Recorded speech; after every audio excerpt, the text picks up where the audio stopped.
and this is Gamer Culture.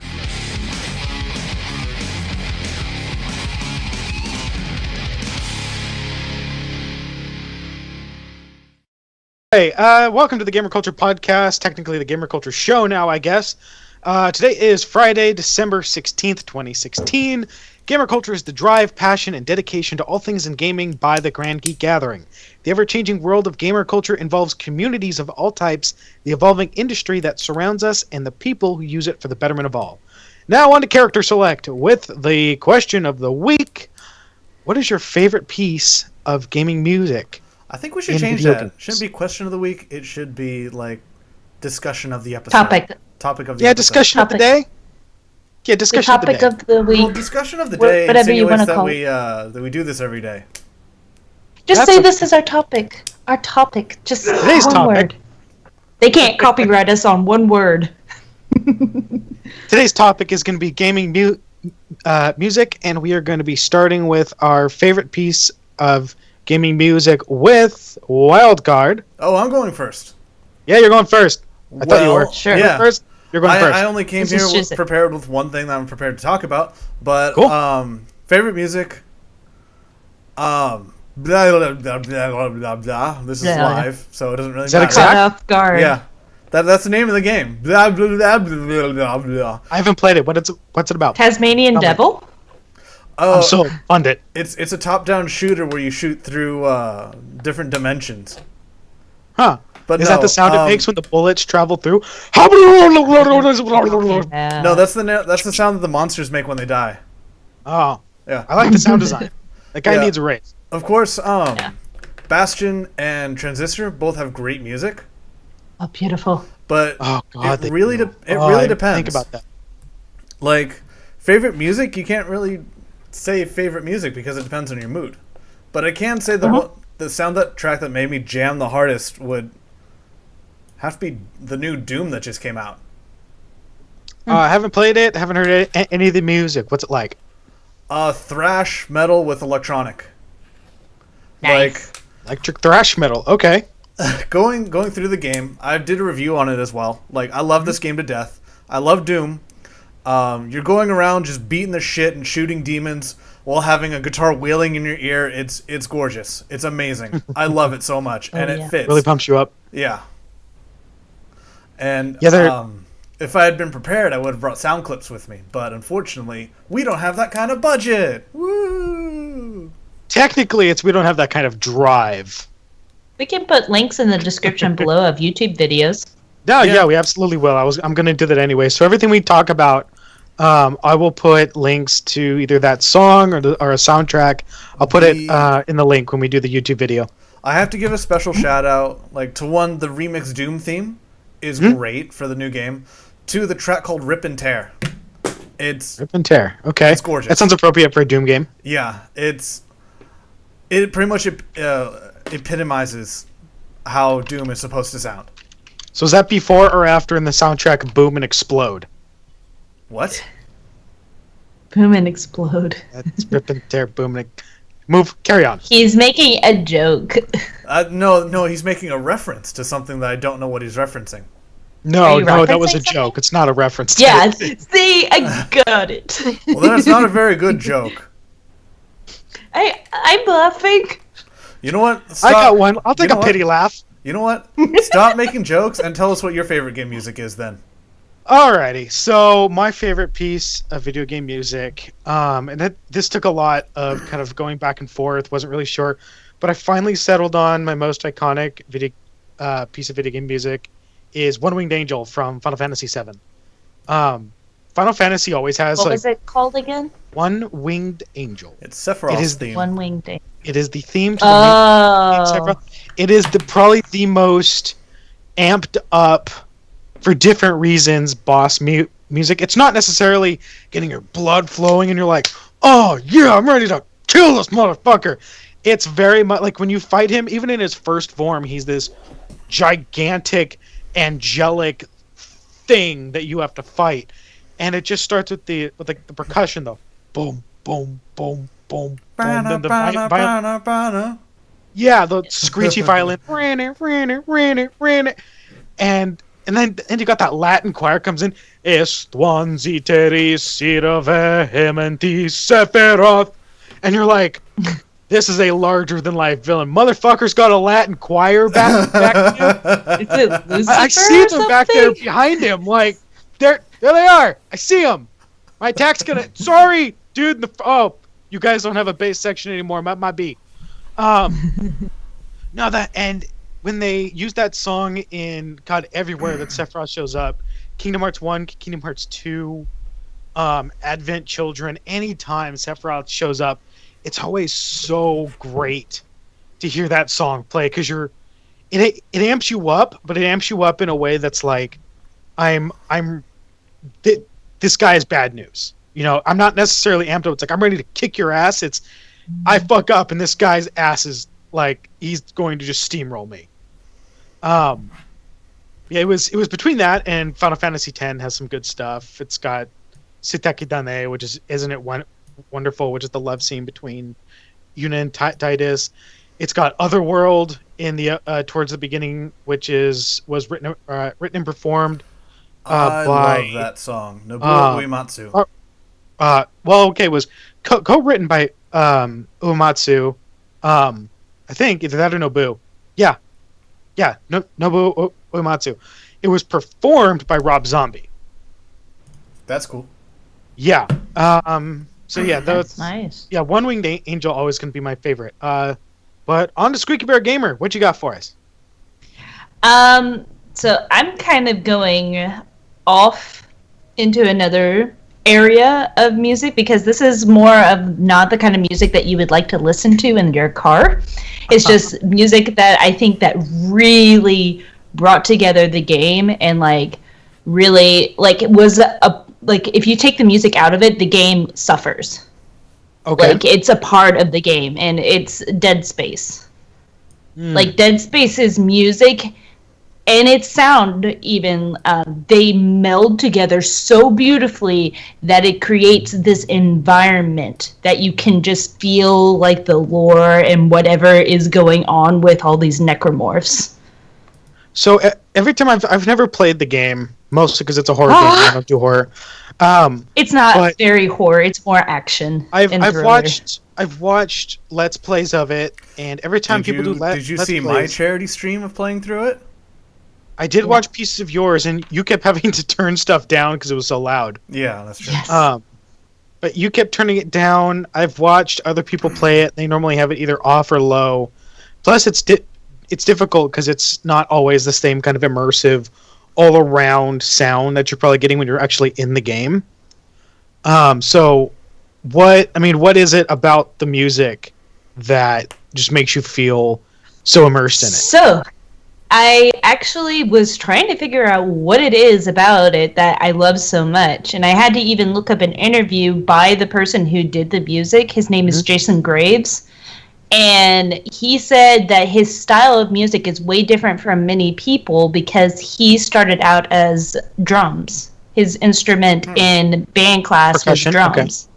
Percussion, which normally people who become like composers, they had like flute or cello or violin or something that's like, at the front chair. Mm-hmm. And so having his background in drums, he is a rhythmic composer. Right. He doesn't make a lot of like those melodies that you can sing to yourself da da da da for whatever kind of video game. Like you can sing it for almost any video game you think of. You think of Zelda, you think of Mario, you think of Final Fantasy. You can sing the theme song. Mm-hmm. He doesn't have theme songs in his thing. He actually doesn't start to get theme songs until I think about Dead Space 2 or Dead Space 3. It's a very light law motif. When the game started to become more of like an action shooter instead of kind of a and he was also getting more into his way of making music. Like he was experimenting. He's an experimenter. He didn't just like go in and like, okay, here's the formula and everything, because he actually started off in TV and he hated it because people were saying, you have to do it this way. If you don't do it this way, then why are you writing all this crazy stuff? It's just a TV show. Just make a formula and give it to us. Yeah, and make it simple, make it catchy. Mm-hmm. Yep. And so he hated it. He stopped doing it. He was doing like side stuff, and then he did, the King Arthur movie that has, oh gosh, what is Which his one? name? Like the one with Keira Knightley in it. I remember that one. Yeah. Yeah, so that bad one. They made a video game of it. I never played the game, but I thought the movie was As okay. a person who likes the lore of King Arthur, it went way off into reimagining. Yeah. So that's another subject. But they made a video game version, and he did that. And he was like given complete freedom to do whatever the hell he wanted. He did what he wanted. He gave it to them, and they're like, "We love it." And he's like, "I'm going to do video games from now on because I can be creative and experimental and do whatever I want, and people will love me for it." Cool. So he was really able to kind of like bring his creativity with percussion, which is interesting. You don't usually see percussion as sort of the main tool in a musical composition. Normally, it's like you said, pretty much to set rhythm, and that's about it. Yeah, he did, and he doesn't really use drums in Dead Space. He uses violins and horns a lot, and he makes music that sounds like drums, but you're using those instruments. That's really cool too. Sort of using like really cool sound. Using wind and strings to make a percussion style sound. Yeah, the screechy violin that's for like horror games. He's like making a rhythmic version of that, and he's changing it like almost every single time. It's not the same. It's like growing and moving along with your movement in the game. And the sound, he even worked on sound. So he helped out with being able to like make sure that the sounds even sound like made sense in the game with the music. And that's how it should be. Yeah. That's how it should be. Music should be growing along with the game. It shouldn't be overpowering, and it's not necessarily the best thing to listen to like on its own, but it needs to all come together for the game to work. Yeah. And the thing that I really notice a lot of times when I'm playing a game and I'm stuck like on a certain place, the music recycles. Mm-hmm. Yeah. And I notice it recycling. In this, I can't notice the music recycling because it's so different. Mm-hmm. See, that's a really good sign of any piece of like game music where, because a lot of times game music, especially like overworld music or just random wandering through the halls, if you're playing Dead Space, those music tracks either don't tend to be that long or aren't extremely diverse because they weren't meant to be. They're meant to be just in the background, like mood setters for just going through a certain area, if there's music at all in that area, not just noise. I think a lot of games, I know a lot of people love to be like, oh, every time a game comes out, I want to get the soundtrack. I don't necessarily agree that every game needs a separate soundtrack to come out, because I don't necessarily think every track is good enough to be listened to as a soundtrack, and there might be some people out there who really disagree with that, and that's totally fine. Talk about it in the comments. That's great. But when you have a game that comes out with these bits of music that are good enough to be listened to on their own, those are the true gems. When you can. And Dead Space isn't really something that you listen to. Mm-hmm. Yeah. It's not something that you go out and buy and listen to on your own. It sounds very disjointed and weird. Yeah, and at the same time, though, I kind of miss when games had kind of their own melody. Like, I don't know, something that would get stuck in your head. You don't get that at all anymore. Yeah, it's like you're saying, there's a lot of stuff that, like, I've been playing Final Fantasy 15. I'm on chapter 5. I don't think I could hum to you a single bit of music in it yet. I mean, they don't use the victory fanfare at all. The only time you use it is one of the characters, one of your bros, Prompto. Sometimes after a fight, he'll hum it. He'll go like,